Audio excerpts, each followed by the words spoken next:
বন্দুকের ক্ষমতার জোরে গোটা বিশ্ব শাসন করছে যুক্তরাষ্ট্র। যখন যেখানে মন চাচ্ছে পাঠিয়ে দিচ্ছে সামরিক বাহিনী, ক্ষমতা জাহির করতে তুলে আনছে অন্য দেশের প্রেসিডেন্টকেও, হুমকি দিয়ে দাবিয়ে রেখেছে বিশ্ব নেতাদের। মার্কিন প্রেসিডেন্টের এমন ক্ষমতা দেখে নিজেদের সেনাবাহিনীকে শক্তিশালী রূপে গড়ে তোলার চেষ্টা চালাচ্ছেন চীনের প্রেসিডেন্ট শি জিনপিং। সম্প্রতি চীনের সেনাবাহিনী পিপলস লিবারেশন আর্মির শীর্ষ জেনারেল ঝাং ইউশিয়াকে সরিয়ে দিয়েছেন তিনি। ফলে সেন্ট্রাল মিলিটারি কমিশন বা সিএমসির প্রধান হিসেবে দেশটির সেনাবাহিনীর নিয়ন্ত্রণ এখন শির হাতে। কেন ঝাংকে সরিয়ে দিয়েছেন তিনি? শি কি কোনো যুদ্ধের প্রস্তুতি নিচ্ছেন? গত কয়েক বছর ধরেই পিএলএতে শুদ্ধি অভিযানের নামে শীর্ষ কর্মকর্তাদের ছাঁটাই করেছেন শি। সেই অভিযোগের চূড়ান্ত রূপ দেখা গেছে গত 24 জানুয়ারি। নিজের বহু বছরের ঘনিষ্ঠ ঝাংকে দুর্নীতি ও অবাধ্যতার অভিযোগ এনে সরিয়ে দিয়েছেন তিনি। তবে বিষয়টিকে শুধু দুর্নীতি বা বিশ্বাসঘাতকতা হিসেবে দেখতে নারাজ অনেক বিশ্লেষক। বরং তাদের ধারণা সেনাবাহিনীর ভবিষ্যৎ কৌশল ও আধুনিকীকরণ নিয়ে শির সঙ্গে মতবিরোধী কাল হয়েছে ঝাংয়ের। এ ব্যাপারে অর্থনীতি বিশ্লেষক অ্যাডাম টুজের ভাষ্য, চীনের শীর্ষ পর্যায়ের কর্মকর্তাদের জীবনে দুর্নীতির কঙ্কাল নেই এমনটা ভাবা অবাস্তব। কাজেই আসল প্রশ্ন হলো, অভিযোগগুলো কখন সামনে আনা হয়েছে? মূলত 2027 সালকে টার্গেট করে তাইওয়ান ইস্যুতে সামরিক প্রস্তুতি নিচ্ছে চীন, যেখানে শির চাওয়া বাহিনীটির দ্রুত ও বড় সম্প্রসারণ, যাতে তাৎক্ষণিক শক্তি প্রদর্শন করা যায়। বিপরীতে ঝাংয়ের চাওয়া ছিল প্রযুক্তি নির্ভর ও কার্যকর বাহিনী। দুজনের মধ্যে এই মতপার্থক্যের কারণেই 2027 সালের আগে শেষ পূর্ণ প্রশিক্ষণ চক্র সামনে রেখে এই কঠোর পদক্ষেপ নিতে বাধ্য হয়েছেন শি। অর্থাৎ শির সামরিক উচ্চাকাঙ্ক্ষার বলি হয়েছেন ঝাং।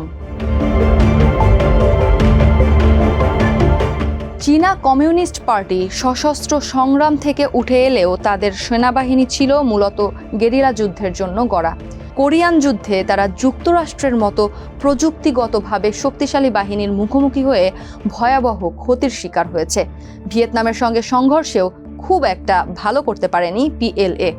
তাই ভৌগোলিক বাস্তবতা ও ভূরাজনৈতিক কারণেই সামরিক খাতে বাড়তি জোর দিয়েছে চীন, যার প্রমাণ মেলে দেশটির সামরিক ব্যয়ের দিকে তাকালে।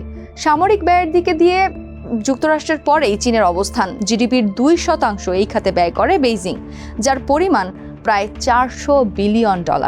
আর এই বিশাল সামরিক ব্যয়ের লক্ষ্য আধুনিক যুদ্ধবিমান প্রস্তুত, দ্রুত সম্প্রসারিত নৌবাহিনী, পারমাণবিক শক্তি বাড়ানো, অপ্রয়োজনীয় বিশাল পদাতিক বাহিনী কমিয়ে ছোট কিন্তু মারাত্মক বাহিনী গড়ে তোলা, যার অংশ হিসেবে 2020 সালে যৌথ যুদ্ধ নীতি গ্রহণ করেছে শি সরকার, যার মাধ্যমে একসঙ্গে সমন্বিতভাবে কাজ করবে স্থল, নৌ, বিমান ও সাইবার বাহিনী। অর্থাৎ পশ্চিমা আদলে কার্যকর এক যুদ্ধবাহিনী গড়ে তোলার দিকে এগোচ্ছে শি সরকার। চীন তার সামরিক বাহিনী আধুনিকীকরণে জোর দিলেও বাস্তবতা হলো, বহু বছর ধরেই সম্মুখ যুদ্ধের বাস্তব অভিজ্ঞতা নেই দেশটির সেনাদের। যা নিয়ে বিশ্লেষক অ্যাডাম টুজের ভাষ্য, যুদ্ধ এমন এক জিনিস যা না করলে শেখা যায় না। যতই মহড়া, পরিকল্পনা বা তত্ত্ব থাকুক, বাস্তব যুদ্ধের বিকল্প নেই। এক্ষেত্রে যারা সবচেয়ে বেশি শেখে তারাই বেশি মারা যায়। কেননা এক ধরনের যুদ্ধ শিখতে ময়দানে গিয়ে অন্য ধরনের যুদ্ধের মুখোমুখি হতে হয়। যেই সমস্যা ফেস করেছে যুক্তরাষ্ট্র।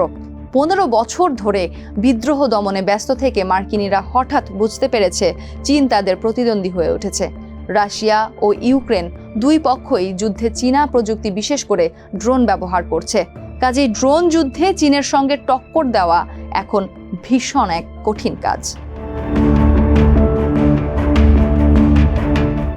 অ্যাডাম টুজের মতে শি জিনপিং এর লক্ষ্য চীনকে উন্নয়নের পরবর্তী স্তরে নিয়ে যাওয়া, দ্রুত অর্থনৈতিক প্রবৃদ্ধি নিয়ে পড়ে না থেকে স্থিতিশীলতা ও আধুনিক রাষ্ট্র ব্যবস্থার ওপর নজর দেওয়া, যা অর্জনে প্রয়োজন বড় ও আধুনিক সেনাবাহিনী।